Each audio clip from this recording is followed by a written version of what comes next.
धरती पर सबसे पहली लिविंग थिंग आखिर में लिविंग थिंग कैसे बनी? क्या कोई ईश्वरी शक्ति थी जिसने इसमें जान फूंक दी, या ये कोई एलियन था जो धरती पर आ गया रहने के लिए? और कुछ हफ्तों तक ऑब्जर्व करने के बाद इन्होंने एक बहुत ही हैरान कर देने वाली चीज देखी। यहीं से ही जन्म हुआ सिंगल सेल्यूलर ऑर्गेनिजम्स का, जो बाद में जाकर लिविंग बीन्स बने। लाइफ की शुरुआत धरती पर नहीं हुई थी बल्कि स्पेस में हुई थी।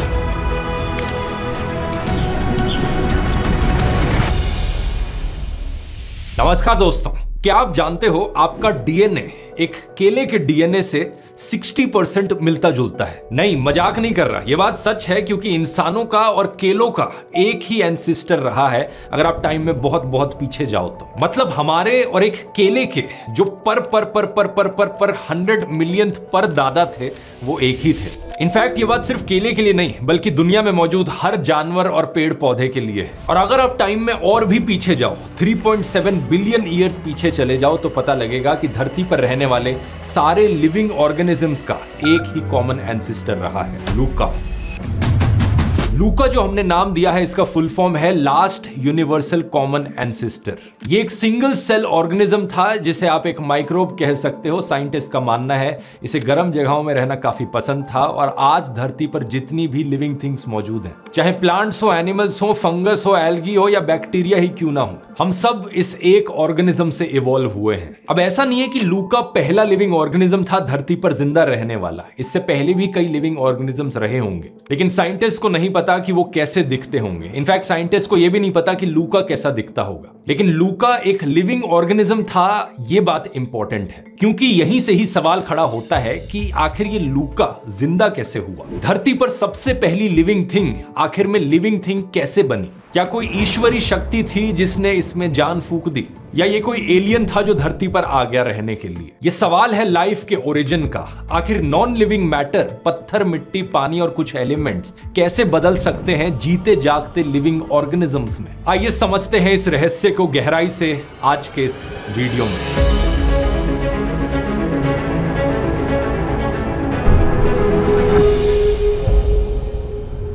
ये मेरा 5वां वीडियो है दोस्तों एवोल्यूशन की सीरीज में। इससे पहले 4 वीडियोस में और बना चुका हूं जो आप स्क्रीन पर देख सकते हो। पहला थ्योरी ऑफ एवोल्यूशन पर, दूसरे में बात करी हमने बंदरों से इंसान कैसे बने, तीसरे में बात करी कि मुर्गी पहले आई या अंडा, चौथे में बात करी कैसे सोलर सिस्टम में धरती की फॉर्मेशन हुई, और अब 5वें में बात करेंगे कि कैसे नॉन लिविंग थिंग्स से लिविंग बीन्स की फॉर्मेशन हुई। ये चीज देखा जाए तो सुनने में ही अनबिलीवेबल लगती है कि कैसे पॉसिबल हो सकता है ये। करीब 200 साल पहले तक ज्यादातर साइंटिस्ट को भी यही लगता था। ज्यादातर साइंटिस्ट का मानना था कि कोई ना कोई लाइफ फोर्स जैसी चीज है जो हर जीव के अंदर मौजूद है, जो उन्हें जिंदा रखने का काम करती है। लेकिन साल 1780s में एक फ्रेंच केमिस्ट एंटोनी लेवोसियर ने पहला ऐसा एक्सपेरिमेंट किया जिसने साबित किया कि शायद living things non living things से इतनी भी अलग नहीं है।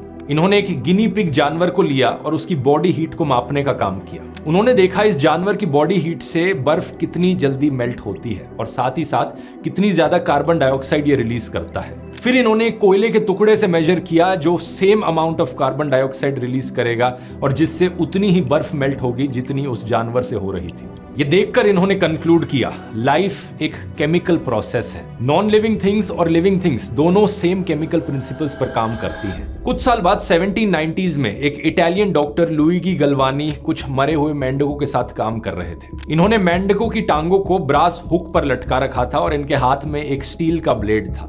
गलती से ये टच हुआ उन टांगों पर और ये टांगे अचानक से कांपने लगी। मरे हुए मेंढकों की टांगों को कांपता देखकर इन्हें लगा कि इन्होंने लाइफ फोर्स का आविष्कार कर लिया है। इन्होंने इसे एनिमल इलेक्ट्रिसिटी का नाम दिया। इन्होंने कहा किसी ना किसी प्रकार की बिजली है जो हर लिविंग थिंग में मौजूद है जिसकी वजह से ये हो रहा है। लेकिन इनका ये कंक्लूजन अलेक्जेंड्रो वोल्टा ने गलत प्रूफ कर दिया। उन्होंने कहा कि ये मेंढकों की टांगों की वजह से नहीं, ये इन दोनों मेटल्स की वजह से हो रहा है। ये स्टील का ब्लेड जब ब्रास हुक से टकराता है तो इलेक्ट्रिसिटी प्रोड्यूस होती है, उनके बीच में रिएक्शन देखने को मिलता है। वोल्टा ने बाद में इसी प्रिंसिपल का इस्तेमाल करके दुनिया को पहली इलेक्ट्रिक बैटरी भी बना कर दी। ये सेल्स जिनका हम इस्तेमाल करते हैं, जिनमें वोल्टेज होती है, वोल्टेज शब्द वोल्टा के नाम से ही आया है। लेकिन फिर भी ज्यादातर लोग कन्विंस नहीं थे। उन्हें अभी भी लग रहा था कि लिविंग चीजों में कोई ना कोई स्पेशल एनर्जी तो जरूर है जो नॉन लिविंग थिंग्स में नहीं है। असल में बात क्या थी कि साइंटिस्ट का ऐसा सोचने के पीछे एक बड़ा कारण था। ज्यादातर केमिकल कंपाउंड्स जो एक लिविंग बीन के अंदर पाए जाते थे जैसे कि फैट्स, प्रोटीन्स और शुगर्स, वो किसी भी नॉन लिविंग थिंग में देखने को नहीं मिलते थे, जैसे कि पत्थर, मिट्टी, बाकी और मिनरल्स। वैसे यहीं से ही ऑर्गेनिक केमिस्ट्री का भी जन्म हुआ था। स्कूल में याद है ना, ऑर्गेनिक केमिस्ट्री और इनऑर्गेनिक केमिस्ट्री पढ़ाते हैं। कभी सोचकर देखा ये दो अलग अलग नाम क्यों हैं? क्योंकि ज्यादातर ऑर्गेनिक कंपाउंड्स जो है वो वही हैं जो इंसानों और लिविंग बीन्स के अंदर पाए जाते हैं, और ज्यादातर inorganic compounds non living things में पाए जाते हैं। इसलिए साइंटिस्ट ने उन्हें ऑर्गेनिक कंपाउंड्स का नाम दिया। और साइंटिस्ट को लगता था ये जो ऑर्गेनिक कंपाउंड्स हैं ये सिर्फ क्योंकि लिविंग थिंग्स के अंदर बन रहे हैं, इसका मतलब कोई ना कोई लाइफ फोर्स जरूर है जो इन ऑर्गेनिक कंपाउंड्स को बनाने का काम कर रही है। इस मिस्ट्री को सॉल्व करने का टर्निंग पॉइंट आया साल 1828 में, जब जर्मन केमिस्ट फ्रीडरिश वॉयलर ने गलती से एक इनऑर्गेनिक कंपाउंड से ऑर्गेनिक कंपाउंड बना दिया। अमोनियम साइनेट से उन्होंने यूरिया को सिंथेसाइज कर दिया, वही कंपाउंड जो हमारे पेशाब में पाया जाता है। इस एक एक्सपेरिमेंट ने सबको चौंका कर रख दिया। पहली बार लोग ये देखकर हैरान हो गए कि इनऑर्गेनिक कंपाउंड से एक ऐसी चीज बन सकती है जो इंसानों की बॉडी के अंदर भी पाई जाती है। यहां से ये लाइफ फोर्स का कॉन्सेप्ट धीरे धीरे खत्म होना शुरू हुआ। 1850s में पेरिस में रहने वाले एक केमिस्ट मार्सेलिन बेर्थेलॉट ने इस पूरे कॉन्सेप्ट को खत्म करने के लिए अपना एक टोटल सिंथेसिस प्रोग्राम शुरू किया। उन्होंने कहा कि सिर्फ कार्बन, हाइड्रोजन, ऑक्सीजन और नाइट्रोजन की मदद से मैं सारे ऑर्गेनिक कंपाउंड्स बनाकर दिखा सकता हूं। और उन्होंने ये करके दिखा भी दिया। सबसे पहले उन्होंने हाइड्रोकार्बन्स बनाए, फिर हाइड्रोकार्बन्स को अल्कोहल में कन्वर्ट किया, फिर एस्टर्स बने और बाद में ऑर्गेनिक एसिड्स भी बनाकर दिखा दिए। यही सारी चीज 11th 12th क्लास में आज आप पढ़ते हो। अब इस पॉइंट पर लोग मानने लग गए थे, हाँ ठीक है, मान लिया कि ऑर्गेनिक कंपाउंड्स को केमिकल रिएक्शन से बनाया जा सकता है, लेकिन ऑर्गेनिक कंपाउंड्स अपने आप में लाइफ तो नहीं है ना, वो जिंदा तो नहीं है। तो चीजों के अंदर वो लाइफ कहां से आ रही है? इसके लिए लाइफ को डिफाइन करना जरूरी है। किसी चीज के लिविंग होने का क्या मतलब है? क्या जिंदा रहने का मतलब यह हुआ कि आप चल फिर सकते हो? अगर हाँ, तो इस डेफिनेशन से सारे जानवर तो लिविंग बीन्स हैं, लेकिन पेड़ पौधे तो चल नहीं सकते। लेकिन ऐसा नहीं कि वो लिविंग बीन नहीं है। अब अगर हम कहें कि लाइफ का मतलब है जो चीजें रिप्रोड्यूस कर सकती हैं, तो इसमें प्लांट्स, एनिमल्स, बैक्टीरिया सब कुछ आ जाएगा। लेकिन फिर खच्चर जैसे जानवरों का क्या, जो खुद से रिप्रोड्यूस नहीं कर सकते? वो भी जिंदा है, लिविंग थिंग है, लेकिन ये रिप्रोडक्शन वाली डेफिनेशन उन पर फिट नहीं बैठेगी। 2011 में बायोफिजिसिस्ट एडवर्ड ट्रिफोनोव ने लाइफ की डेफिनेशंस पता करने की कोशिश करी, तो उनको 123 अलग अलग डेफिनेशंस मिली। इन सभी डेफिनेशंस में एक कॉमन कंसेंसस था कि life is self reproduction with variation. इस डेफिनेशन में ऐसे क्रीचर्स भी ऐड कर दिए गए जो रिप्रोडक्शन से पैदा हुए हैं, भले ही खुद रिप्रोड्यूस ना कर सकते हैं। लेकिन चीजों को सिंप्लीफाई करने की जगह हमें यहाँ पर डिफरेंसेस समझने जरूरी हैं, अगर हमें इस मिस्ट्री को आंसर करना है कि non living things living things में कैसे बदल जाती है। पहला डिफरेंस है कॉम्प्लेक्सिटी का। जो लिविंग बीन्स हैं उनके अंदर बहुत सारे अलग अलग केमिकल कंपाउंड्स मौजूद हैं। नॉन लिविंग चीजों में उतनी कॉम्प्लेक्सिटी नहीं है। दूसरा डिफरेंस यहां पर आता है मेटाबॉलिज्म का, कि हर एक जिंदा चीज को खाने की जरूरत होती है एनर्जी के लिए। सभी जानवर खाना खाते हैं एनर्जी प्रोड्यूस करने के लिए, सभी पेड़ पौधे धूप को खाते हैं एनर्जी प्रोड्यूस करने के लिए, और बैक्टीरिया, वायरसेस जैसे माइक्रोब्स भी अपनी आसपास की एनवायरनमेंट से कुछ ना कुछ लेते जरूर है एनर्जी प्रोड्यूस करने के लिए, और जो बच जाता है उसे एनवायरनमेंट में वापस निकाल देते हैं। यही होता है मेटाबॉलिज्म। धरती पर जिंदा रहने वाली सारी चीजों में मेटाबॉलिज्म देखने को मिलता है। तीसरा फर्क आता है बाउंड्री का। जो लिविंग ऑर्गेनिजम्स हैं वो अपनी आसपास की एनवायरनमेंट से सेपरेटेड हैं एक बाउंड्री के थ्रू। हमारे स्किन सेल्स एक बैरियर बनाते हैं बाहर की एनवायरनमेंट से। पेड़ पौधों में उनके सेल्स ये काम करते हैं। बैक्टीरिया और वायरसेस में, सिंगल सेल्ड ऑर्गेनिजम्स में सेल वॉल ये काम करती है। अंदर जो भी चीजें हैं उन्हें बाहर की चीजों से सेपरेट रखने का और प्रोटेक्ट करके रखने का काम। और चौथी कंडीशन हो गई रिप्रोडक्शन, जिसे हम और सिंप्लीफाई करके कह सकते हैं रेप्लिकेशन। छोटे से छोटे सिंगल सेल माइक्रोब्स भी खुद को रेप्लिकेट कर सकते हैं। उनके अंदर मौजूद जो डीएनए होता है वो रेप्लिकेट कर सकता है और उन जैसे बनाने के लिए। अब इन 4 क्राइटेरिया के आधार पर एक एक करके समझते हैं कि कैसे ऐसे लाइफ फॉर्म्स बने जो इन क्राइटेरिया पर खरे उतरने लगे। क्योंकि सच बात यह है दोस्तों, नॉन लिविंग से लिविंग का जो ट्रांजिशन है ये अचानक से नहीं हुआ। ये बहुत धीरे धीरे ग्रेजुअली हुआ है कि एक स्पेक्ट्रम की तरह है। इस स्पेक्ट्रम पर एक पॉइंट पकड़ना मुश्किल है, लेकिन धीरे धीरे ये देखने को मिला कि नॉन लिविंग चीजें लिविंग में ट्रांसफॉर्म होने लगी। सबसे पहले है कॉम्प्लेक्सिटी।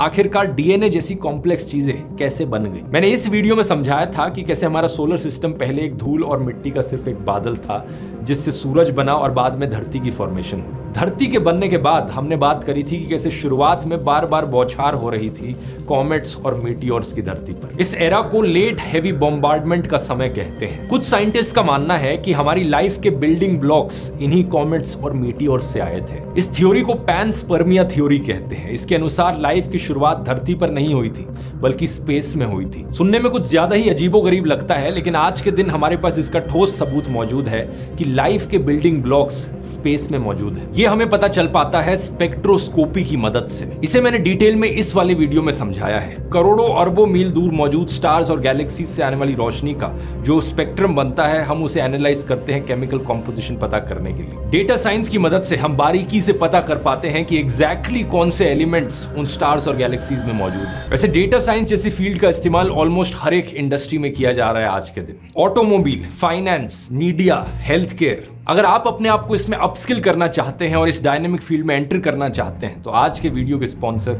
Scalar.com एक बढ़िया सॉल्यूशन ऑफर करते हैं। Scalar एक ऑनलाइन टेक लर्निंग प्लेटफॉर्म है जो प्रोग्राम्स प्रोवाइड करता है सॉफ्टवेयर डेवलपमेंट, डेटा साइंस और मशीन लर्निंग में। टॉप टेक कंपनीज के इंडस्ट्री एक्सपर्ट्स यहाँ पर लर्नर्स को मेंटर करते हैं। Scalar ने अब तक 15,000 लर्नर्स के करियर ट्रांसफॉर्मेशन में हेल्प की है और आप उन स्टूडेंट्स की सक्सेस स्टोरीज इस सेक्शन में देख सकते हो। और 100 से भी ज्यादा कैपस्टोन प्रोजेक्ट्स का एक्सेस मिलता है जो आपको इंडस्ट्री रेडी बनाने में हेल्प करेंगे। Scalar ने Google, Meta, Flipkart, Amazon, Myntra जैसी 900 से ज्यादा कंपनीज के साथ प्लेसमेंट पार्टनरशिप की है, जिसके थ्रू वो अपने लर्नर्स को प्लेसमेंट असिस्ट प्रोवाइड करते हैं। इनका एक इजी EMI ऑप्शन भी है 2 साल के लिए 0% इंटरेस्ट के साथ। तो अगर आपको लगता है कि Scalar आपके करियर को बूस्ट करने में आपकी मदद कर सकता है तो इनकी वेबसाइट का लिंक नीचे डिस्क्रिप्शन में मिल जाएगा। अब अपने टॉपिक पर वापस आते हैं।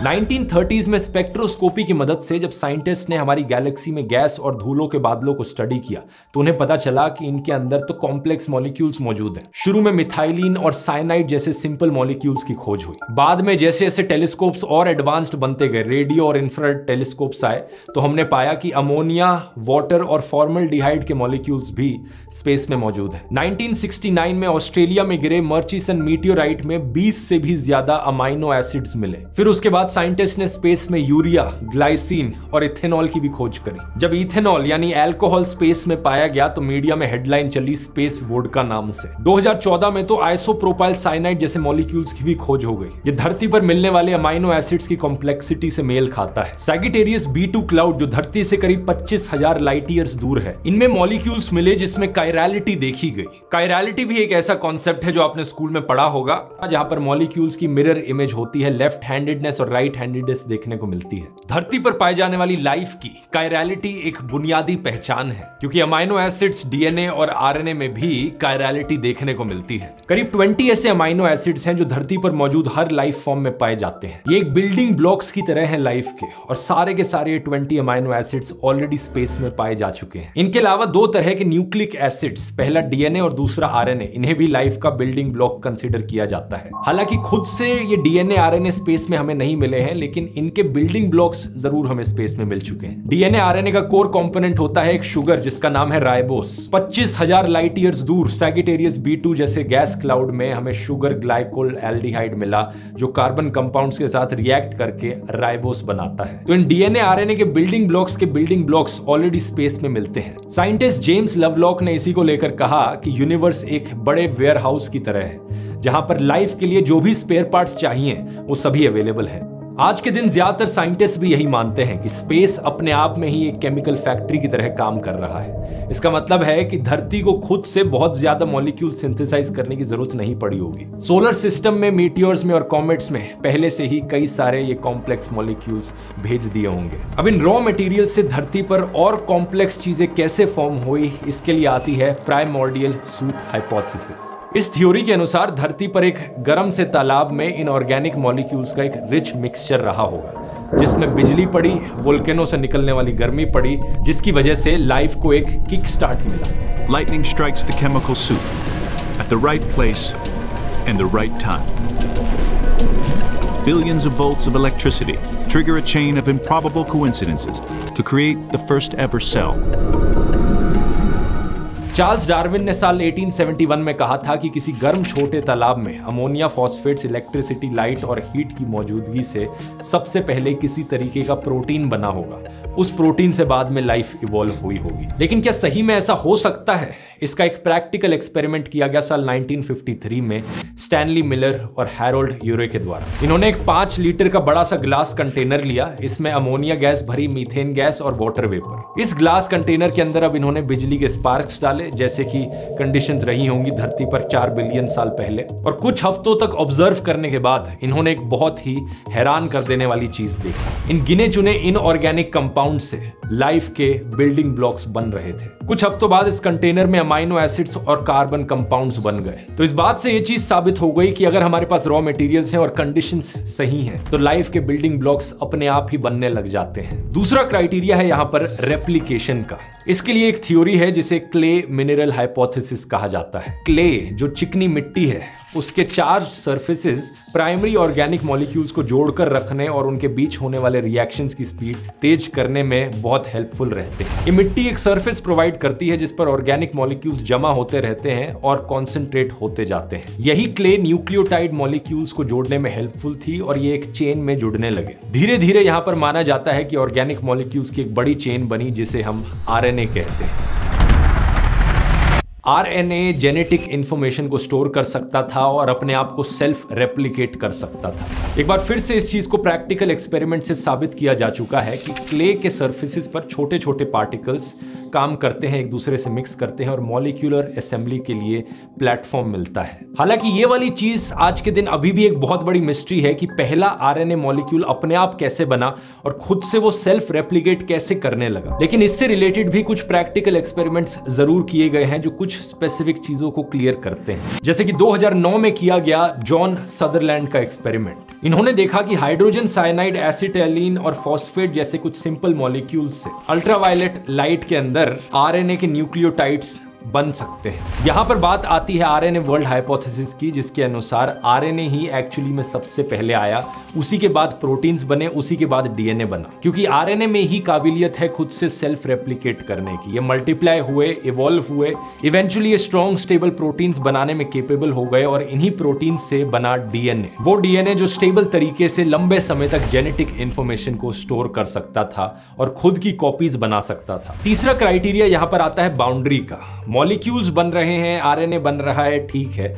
लेकिन वो अलग ऑर्गेनिज्म कब बने? जब बाकी आसपास की एनवायरनमेंट से अलग होने लगे। ये चीज इमेजिन करनी इतनी मुश्किल नहीं है, क्योंकि इसका एक प्रैक्टिकल उदाहरण आप सबको घर में देखने को मिलता है। जब भी आप बाथरूम में हाथ धोने जाते हो, आप हाथ धोने की जो एक्टिविटी करते हो, सोप के मॉलिक्यूल्स आकर आपके हाथ पर मौजूद गंदगी को, डस्ट को चिपका लेते हैं अपने साथ और पानी में बह जाते हैं। ऐसा क्यों होता है?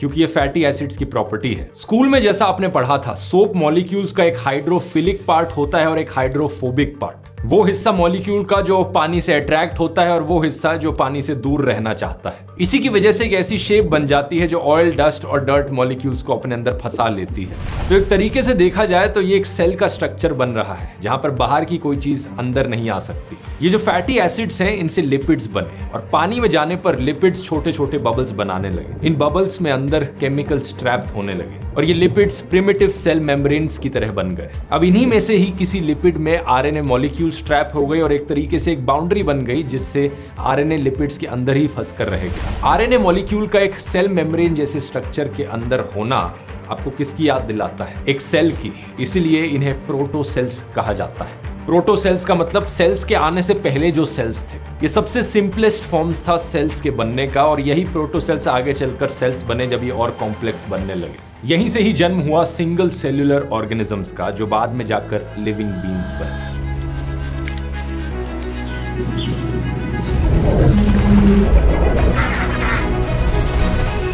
लेकिन चौथा क्राइटेरिया अभी भी बचता है, मेटाबॉलिज्म। आखिर मेटाबॉलिज्म कैसे शुरू हुआ? किसी चीज को खाने की क्या जरूरत पड़ी? इसका सिंपल जवाब है एनर्जी। अगर आरएनए और डीएनए को खुद को रेप्लिकेट करना है तो एनर्जी की जरूरत होती है और शुरुआत में ये एनर्जी इन प्रोटोसेल्स को मिली धरती की एनवायरनमेंट से। समुद्र की गहराइयों पर अक्सर ओशन फ्लोर्स पर वेंट्स होते हैं जिन्हें हाइड्रोथर्मल वेंट्स कहा जाता है। इनसे बहुत ज्यादा तापमान का गर्म पानी बाहर आता है और साइंटिस्ट का मानना है कि लाइफ की शुरुआत यहां हुई हो सकती है। इसे हाइड्रोथर्मल वेंट थ्योरी कहा जाता है। इस थ्योरी के अनुसार लाइफ की शुरुआत इन्हीं हाइड्रोथर्मल वेंट्स के पास हुई थी और ऐसा माना जाता है कि लूका भी ऐसी ही किसी जगह पर पैदा हुआ होगा। प्रोटोसेल्स को सरवाइव करने के लिए एनर्जी चाहिए थी, तो इस पानी में जो न्यूट्रिएंट्स थे ये उसको अपने अंदर ट्रैप करने लगा। इन न्यूट्रिएंट्स को ट्रैप किया गया फैटी एसिड्स की मदद से, और जो न्यूट्रिएंट्स इनको अमाइनो एसिड्स, लिपिड्स और आरएनए, डीएनए बनाने के लिए चाहिए थे उनका इस्तेमाल कर लिया गया और बाकी न्यूट्रिएंट्स को एनवायरनमेंट में सिंपली छोड़ दिया गया। ये एक तरीके का सिंपल मेटाबॉलिज्म बन गया और जो एनर्जी थी वो पानी में मौजूद गर्मी से आ रही थी। अब जैसे जैसे लाइफ बढ़ी, सिंगल सेल्स के लेवल पर भी बहुत कॉम्पिटिशन शुरू हो गया, क्योंकि हाइड्रोथर्मल वेंट्स के पास तो बहुत अच्छी इन्वायरमेंट मौजूद थी, पानी के अंदर काफी ज्यादा न्यूट्रिएंट्स थे, मिनरल रिच पानी था और गर्मी भी थी रिएक्शंस को करने के लिए।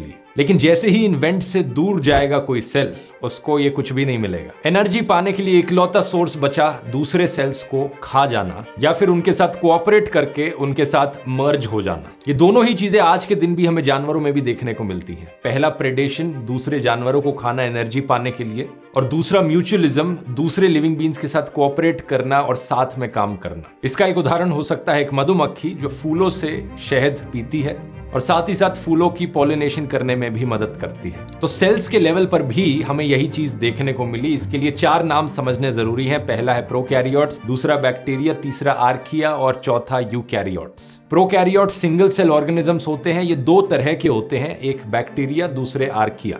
ये दोनों फॉर्म्स ऑफ लाइफ हैं जो अलग अलग तरीके से ओरिजिनेट हुए हैं, लेकिन एक ही तरीके के प्रीमोर्डियल सूप से ओरिजिनेट हुए हैं। इसी वजह से इनमें 1/3 सिमिलैरिटीज है। दूसरी जो कैटेगरी है यूकैरियोट्स की, वो मल्टी सेल्यूलर ऑर्गेनिजम्स होते हैं, जैसे कि प्लांट्स और एनिमल्स। अब 2 बिलियन साल पहले धरती पर समुद्र में एक आर्किया की एक पॉपुलेशन थी और एक बैक्टीरिया की एक पॉपुलेशन थी। ये दोनों पॉपुलेशंस पास पास रहती थी। ये एक म्यूचुअली बेनिफिशियल रिलेशनशिप थी, क्योंकि बैक्टीरिया आर्किया के वेस्ट पर फीड करते थे और बैक्टीरिया जितने पास रहते थे आर्किया को उतना ही फायदा होता था। तो एक पॉइंट पर बैक्टीरिया एक आर्किया के इतने करीब आया कि वो उसके अंदर ही घुस गया। बैक्टीरिया ने इस चीज को इसलिए टॉलरेट किया क्योंकि उसे कोई नुकसान नहीं दिखा इस चीज में। और जब ऐसा हुआ, एक सेल के अंदर दूसरा सेल अपनी इंडिपेंडेंस मेंटेन कर पा रहा है।